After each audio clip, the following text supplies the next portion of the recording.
тахмина кандай кыялың бар десем, биз трансформациялык оюн ойнодук.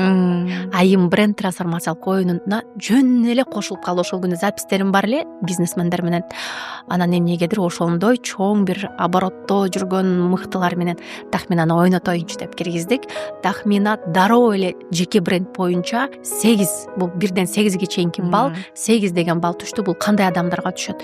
Бул өзүнө ишенген, эл эмне дейт дегенди чийип койгон, жашоого точно эмнени билген адамдар да. Көрөйүнчү деп эле кирдим, анан сиз отур деп эле кошулуп калдым го. Ооба. Карасам олор миллиондорду сүйлөп атат, мен бир тыйыным жок десеңиз.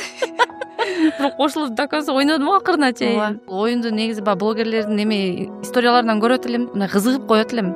Биздин айылдагы келиндерге керек нерсе экен деп керек. Биз жашоонучу мындай эме кылыш эмес болчу, паска тебиш эмес. Акна эмес. Реалдуу жашоо жөнүндө сүйлөшөлүчү. Немеде айылдачы бизде кол коңшуң бар, алыс жакка чыкпайсың. Мисалы сиз кечке канча адамга жолугасыз, бизде ондой нерсе жок. Көрүшсүң, ара чороодо отуруш деген нерсе деле көрүшөбүз да. Баягы аялдарды дагы эме трансформация ойнотконуңузда ошончо кызды көрдүм го. Ошолор менен бир жакта турганда сүйлөштүм. Балаңыз барбы, күйөөңүз барбы? Не күйөөңүз иштей бир дейби деп эми ушундай нерселерди. Анан Кыргызстанда иштейм деген аялдар көп эле экен го деп анан мына жагым өзгөрдү да. Адам өстүрүш үчүн ошо трансформацияны ойнош керек экен. Ооба.